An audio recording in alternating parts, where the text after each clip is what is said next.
Hi, I'm Stacy Andersen, also known as the Supergene. Having lived in 9 cities across 3 continents and counting, Supergene Unleashed features people from around the world sharing their unfiltered versions of female empowerment.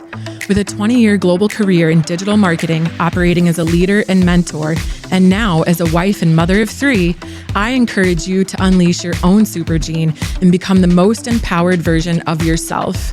Here is your advocate, ally, and confidant. I am ready to inspire you. Let's show the world what it's all about.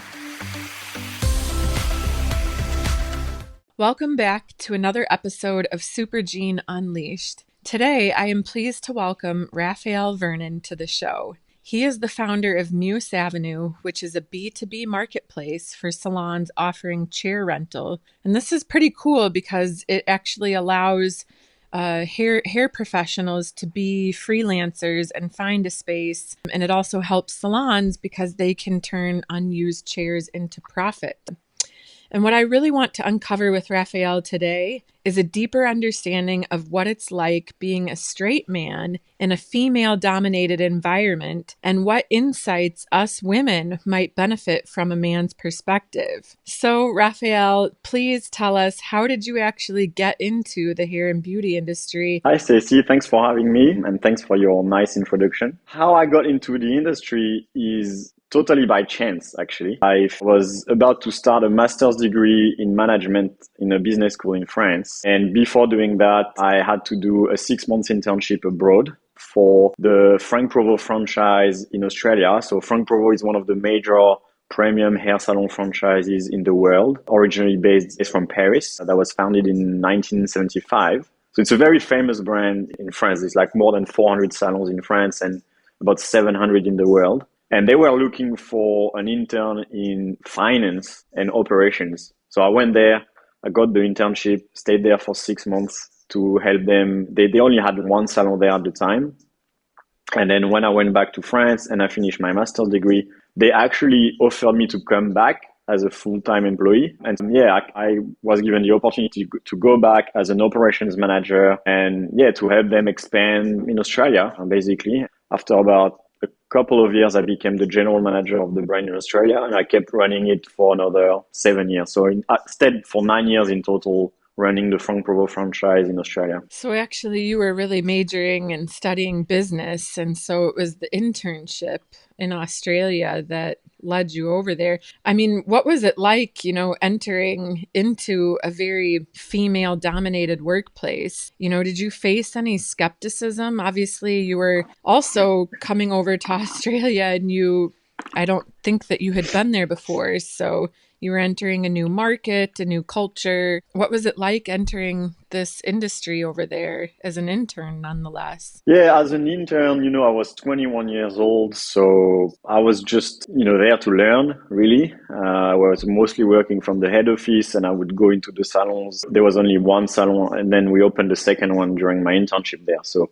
it was a pretty small company at the time. So it was fine because I was just the young intern, I was just there to learn, and it was good. I was learning a lot because it was the vibe was very startup-y, launched by 2 French entrepreneurs who had bought the master franchise rights for Australia. They owned the brand, but it was an Australian company founded by French entrepreneurs. Yeah, you had a bit of cultural connection in that regard then. Yeah, absolutely. Yeah. And then I got along with the team really well. Like I remember when I first got introduced to the head of education, Virginie, who was a woman with a very strong personality. When I first went to meet her, the owners were like, "Oh, he's going to meet Virginie. So it's basically going to be make or break, because she's such a strong personality. She's going to have a strong opinion about you." And they couldn't really know which way it was going to go. Was she going to like me, or was she going to,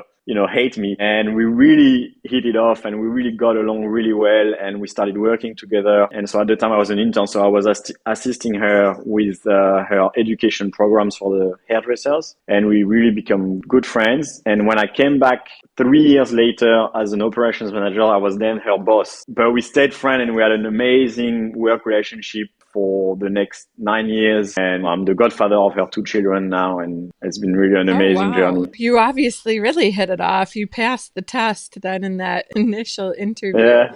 Kind of funny. Sometimes people have said that about me, like that either it would be one or the other. So that's really wonderful that you were able to strike such a great balance with a female counterpart, and especially coming back as her boss or her manager. Was there any friction whatsoever, or was it pretty smooth sailing? How did you navigate that relationship, since you prefaced it that she had a strong personality? And the interesting thing is, actually, women are often told this in the workplace. Women are often given feedback saying that your personality is too strong, it's too dominant. But yet it's nice to hear from your side that that really didn't phase you at all. Like, you didn't even look at that as a thing. No, and to be honest, that didn't phase the founders either, because it's because of her strong personality and her kind of outgoing personality that they gave her more responsibility, and she came first as a junior hairdresser in the group in France, and then she became really quickly the head of education. And then when I came back, she was then running the flagship salon in Sydney for the franchise on top of being the head of education. And then she eventually I promoted her to head of HR, and now she's still in the company, and she's basically the director of HR and education in the group. And no, it benefited her to know what she wanted, and that she had really a clear idea of where she wanted to go. And for me, no, I didn't think it was a problem. To be honest, I was told as well multiple times during my career that I had too strong of a personality sometimes. So I don't know if Oh, it's only really? women who get these kinds of comments. Yeah, I mean, not necessarily in that Were you told that by a man or a woman? by a man. Yeah. Well, I was told I was arrogant.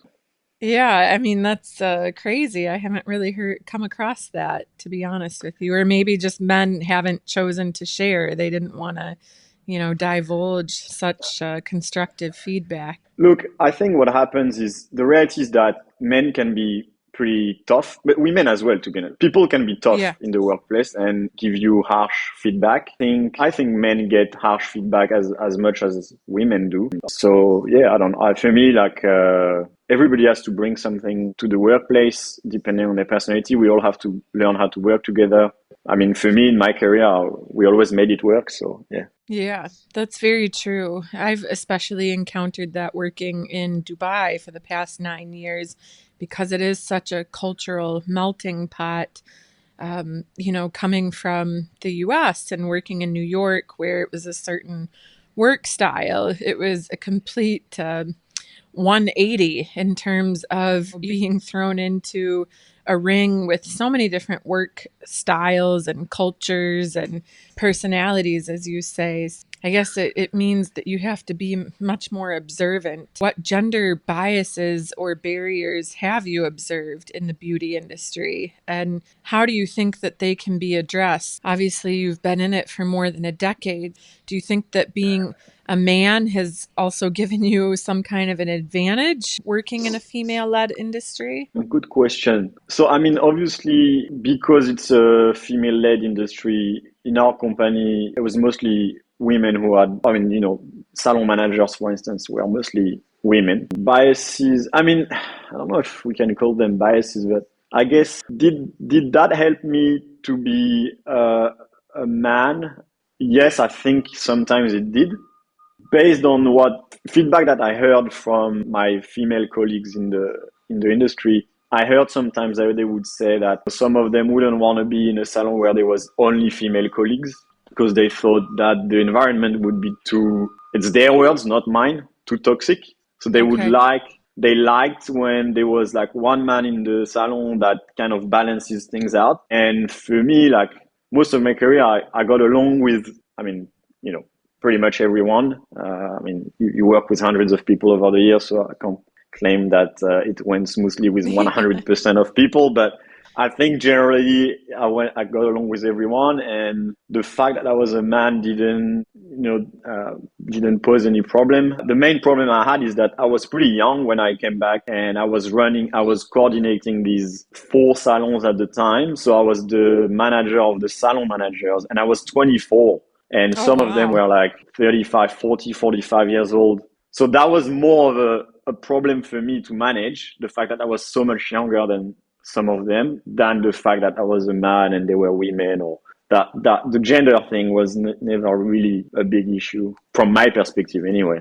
I didn't feel it. Well, that's really great to hear because sometimes, at least in my experience, I've, encountered some men who haven't really approached it that way, let's say. But it's interesting as well to hear that women were saying that they wanted a man to quote unquote balance out the environment. I'm curious to know what kind of conversations were had in the absence of a man, and I guess one's imagination can think about it. But in terms of the way that women work compared to how men think and act in business settings, have you seen any major differences? It's a good question. It's not super obvious. I think it's more that there were people with different personality types. You have people who are more entrepreneurial in their personality, people who are more assertive. They tend more generally to get into position of power. I mean, for sure, the people that I tend to choose as managers tend to be people who are really proactive, like Yeah.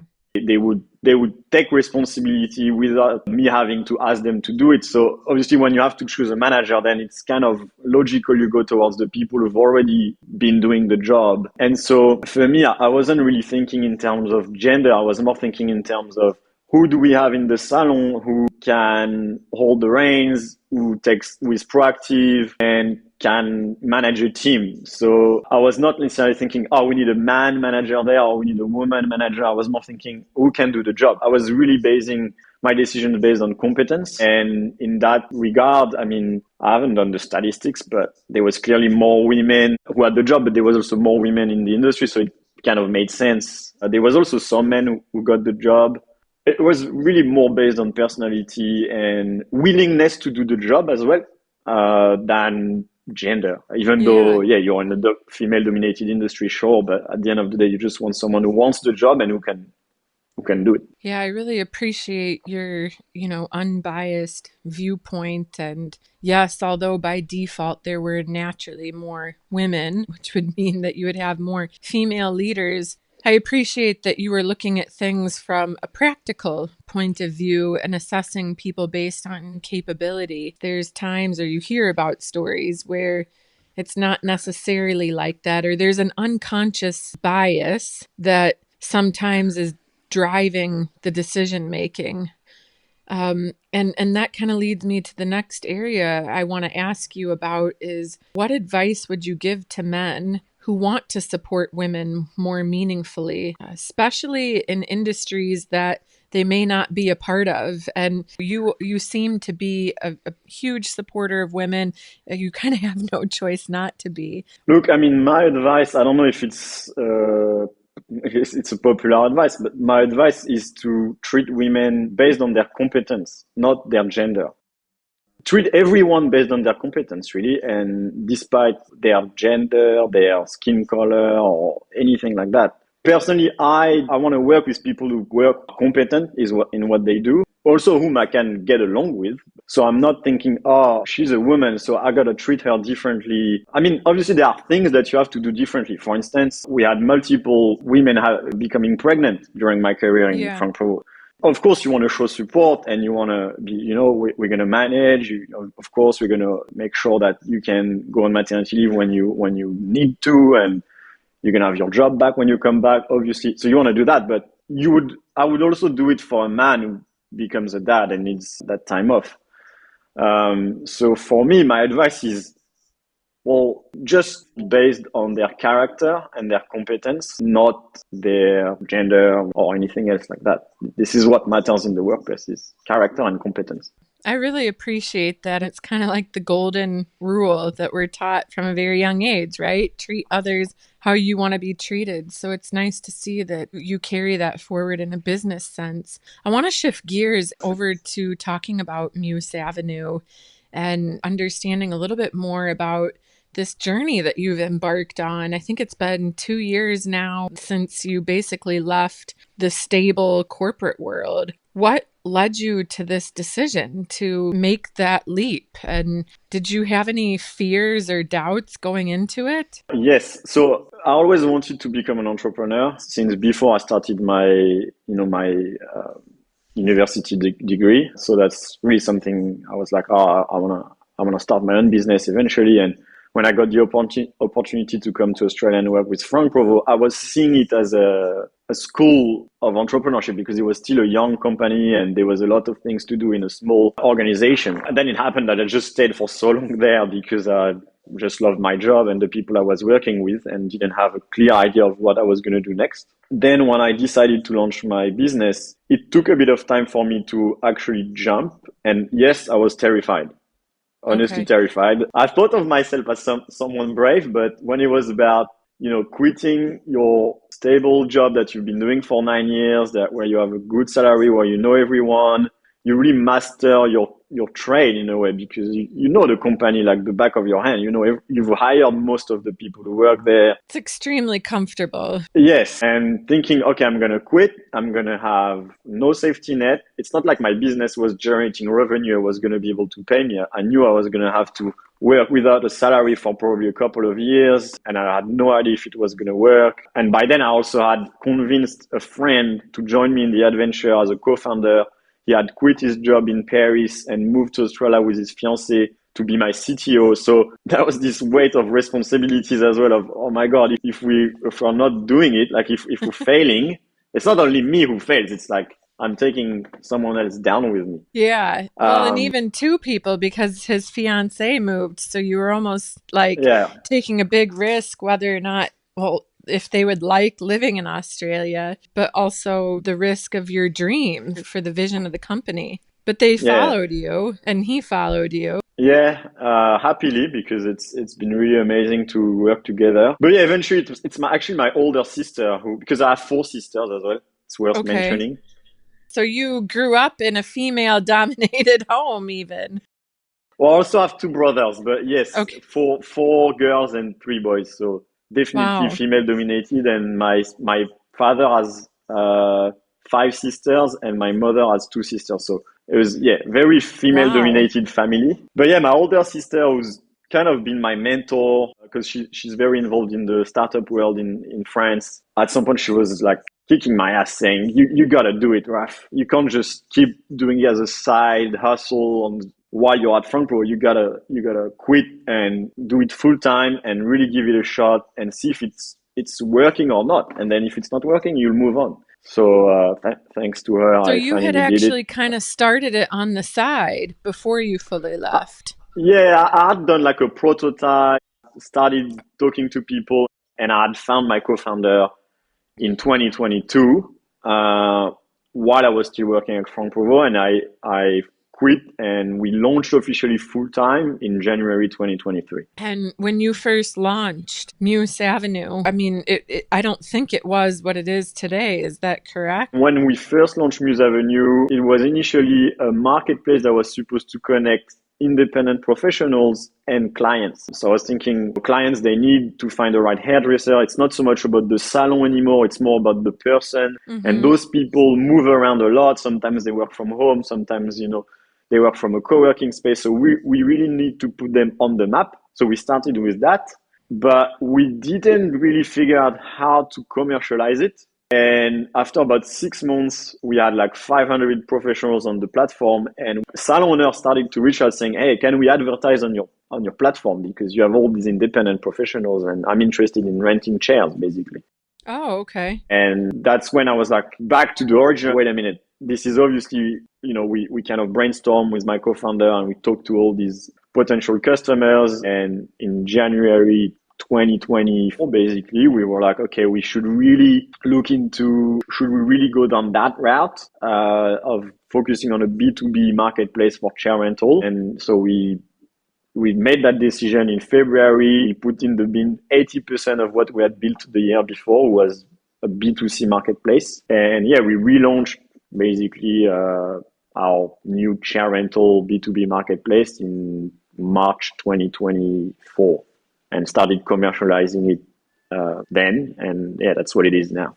So we made a pivot after a year, basically. Yeah, I mean, that's incredible to, come out with one thing. I think the original idea is still really cool, by the way, because I definitely can understand the trend that you highlighted, that a lot of people are now following artists and people who are, good within their craft, be it hair, makeup, massage. And it's actually kind of difficult to find these people. The large way to find them is through influencer, micro influencer, your network and social media. Do you think you would ever expand the platform back to include that, or do you think that you're just going to keep it kind of fixated within this chair rental space and focus on building and scaling that particular vertical out? I think there's definitely potential for us to re-expand towards, we have like 2,500 independent professionals on the market, on the platform right now. So it wouldn't take necessarily a lot of work to develop like a B2C marketplace for them to be found by consumers. The main problem is, how do you commercialize it, and are people ready to pay for that? What we realized at the time is that there is a lot of competition on the market for B2C marketplaces in the industry. Like, people find a hairdresser through Instagram or TikTok. Then you have all the booking platforms who have marketplaces attached to it. Because we weren't developing a booking system, it was like, how are we going to really commercialize that? Are we going to get them to pay per lead? And we felt like professionals were like, oh, this is a cool idea, but it was not like a must have. They were not like, oh, this is solving a massive pain point for me and I'm ready to pay for it. Where in the chair rental space, salon owners were desperate for a solution to connect with independent professionals. They were definitely ready to pay for it. There was no marketplace connecting the two sides. So even independent professionals were like, yeah,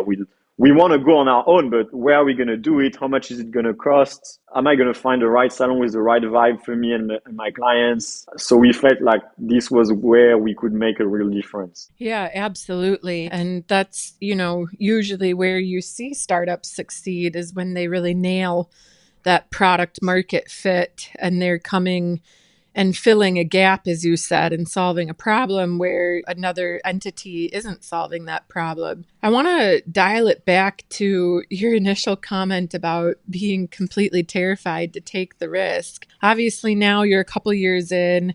You have really honed in on what Muse Avenue is, and you've found that product market fit. How do you feel now? Do you still feel terrified, or do you have more confidence?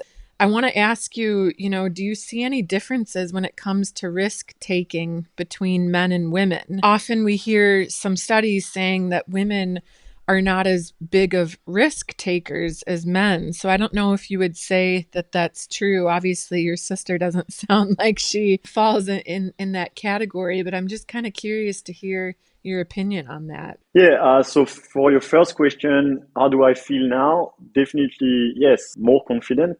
Especially the last 6 months for the company have been really excellent. It's really taking off. So, when you see all your efforts that are starting to pay off, you have happy customers, you feel you're making a difference, you start generating revenue properly, and you start seeing that you're going to be able to live off your hard work. That feels really good. It definitely took a bit of time. We spent more than 2 years working on it without paying ourselves, reinvesting 100% of everything we were generating into building up the business and solving the problem better. And we're still mostly doing that. But yeah, it's an amazing journey. We know there's still a huge amount of work to do, and we take kind of every day as it comes, like you never know what's really around the corner in entrepreneurship. You try to make projections and you have a plan, but you really have to figure it out as you go. Even after having studied business and having run businesses for 10 years, it was kind of starting from scratch again. Not starting from scratch, but there was so many things to learn again as an entrepreneur, it's really an awesome school of business and of resilience. So, I mean, there's zero regret for sure. I'm so happy we took the leap and we are,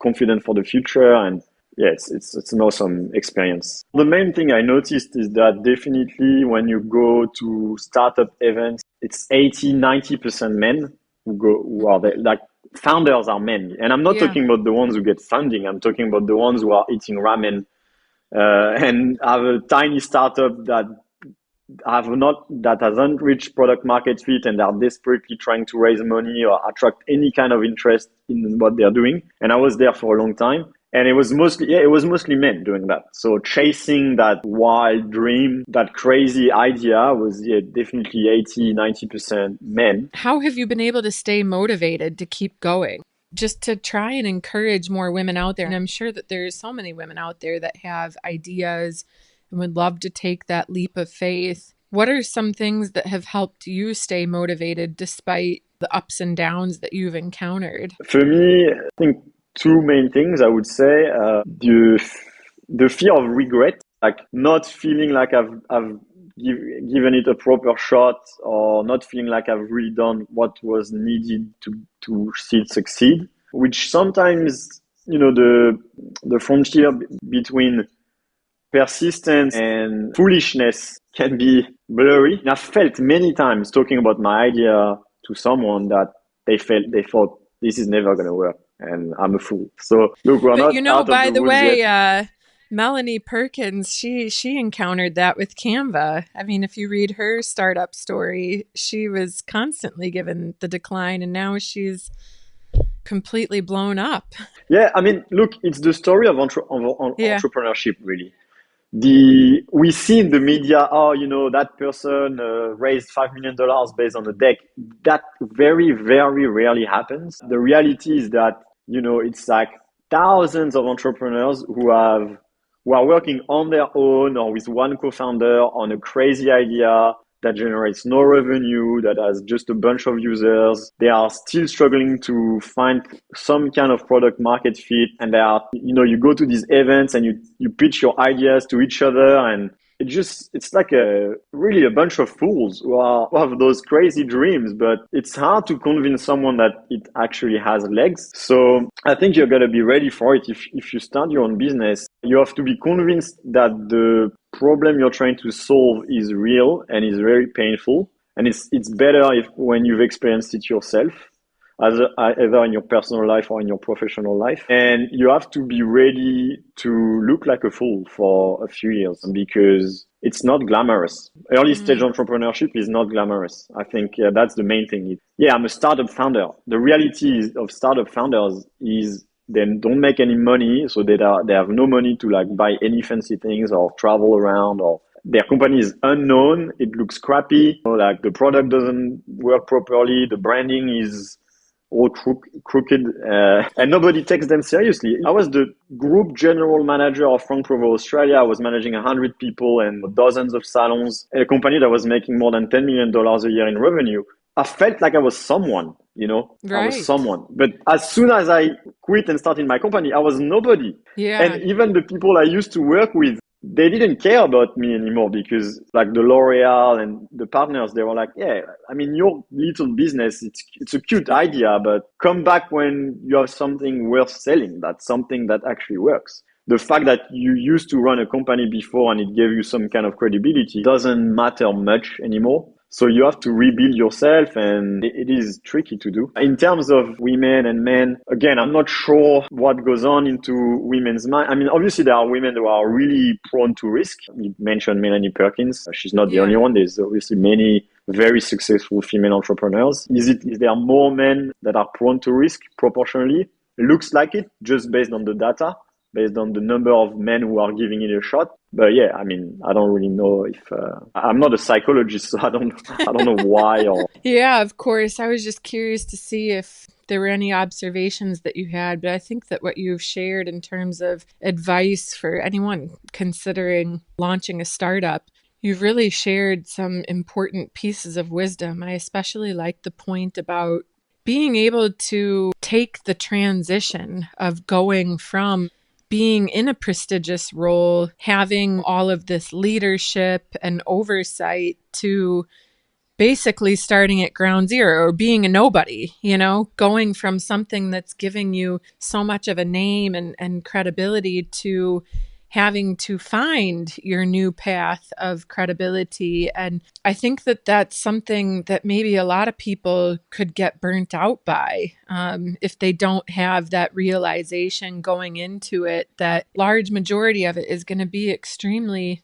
tough, and you're going to have that resilience, as you said. That's probably why you're able to sit here a few years on and maintain your composure so well, because you have come to terms that that's how it's gone.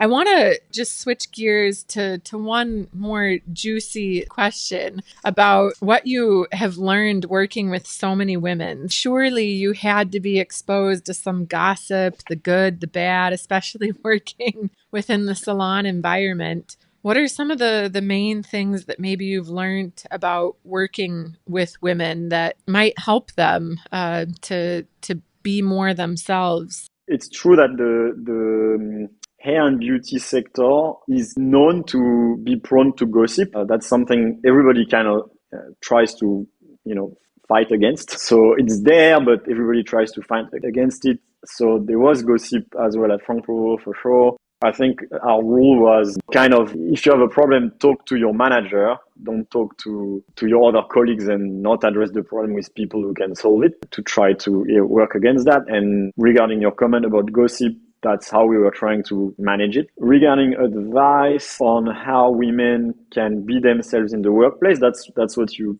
mentioned. I mean, who am I really to give advice to women in the workplace? I mean, for me, I think everybody has so much to bring to the table. I think what makes a company perform really well is when you have people who are very complementary. You don't want to have a bunch of clones to run a business. That doesn't work. You want people who have different expertise, different characters, different personalities. Even in our startup with my co-founder, we are not the same people, and that's why it works, because we can split the tasks between ourselves, and we can become really good at what we do, and trust that the other person is better than us at what they do. And I think in the workplace, I think women, each individually, not because they are women necessarily, but just because they are unique human being with their own life story and their own personality, they can bring something different to the table, and they should embrace whatever they are bringing to the table that is different, make it their strength, and rely on that heavily. That is what makes a business successful, or any organization successful. It's when people don't try to just copy each other and be the same, but just be themselves and bring something great that other people don't have. And women definitely have a lot to bring to the table that most men don't have. But again, not making generalities, because I think there are women who behave like what you would expect from men, and there are men who behave like what you would expect from women. So I think at the end of the day, it's a matter of individuality and personality. But my main advice would be, don't try to act like a man. Like, don't think that acting like a man is what is going to make you successful or happy in your work. Just be yourself. For me, for instance, I definitely learned a lot from my female colleagues. Many things I also learned from my male colleagues, but I think we can learn from each other, and trying to be inspired by what people bring to the table in terms of being better at listening. I don't think maybe I was so good at listening when I first started my career. I learned to listen more, and I think it made me a better manager to speak less and listen more, and to learn to be more patient. That's also something I learned in my previous job. Keep my composure, even when you get sometimes into a difficult conversation. Sometimes people can be pretty rough. I love working in a balanced environment with men, with women, with people from different backgrounds, diversity of opinion and culture and ages as well. I think it's great to be able to work with older people and younger people, because that's what society is. You learn from each other. But yeah, I do think that for me, it's more a matter of character and competence. Because again, if you have a company of, let's say, 50% men and 50% women, but they all have the same personality, and that can happen, then there's no point. Like Right. what you want is people with different behaviors and personality. That's what makes the real diversity and the real wealth and health is into the different characters of individuals. I mean, that's my opinion anyway. Well, I think it's a very refreshing point of view to hear, especially because sometimes you can see companies that have a lot of that sameness, or where you see the people have been in the position for so long and it's the same people making the same kind of decisions. So I really appreciate your perspective about having a diversity of personalities and all of these things. This is such a great place to leave it. I really love the advice that you are sending to all of our female listeners about embracing your femininity and embracing your strengths and not to try to be something that you're not. And that's exactly the message that I'm trying to get out there, is that you should be who you are. So thank you so much for coming on the show today. I really appreciate it. And for everyone who's listening, can you share how people can find you and how they can find Muse Avenue? Thank you so much, Stacy, for inviting me, and we had a great conversation. Our website is museavenue.co. It's also museavenue.co on Instagram and most of our social media. If you like what we're doing and you want to get in touch, please don't hesitate to reach out, add me on LinkedIn, and be happy to keep the conversation going with the ones who are interested in having it. Thank you so much for tuning in today, and I hope you feel empowered from the episode. You can connect with me at supergeneunleashed.com and on Instagram at supergeneunleashed. Please share your thoughts, and I look forward to connecting with you. And until next time, keep on shining and showing the world your super gene.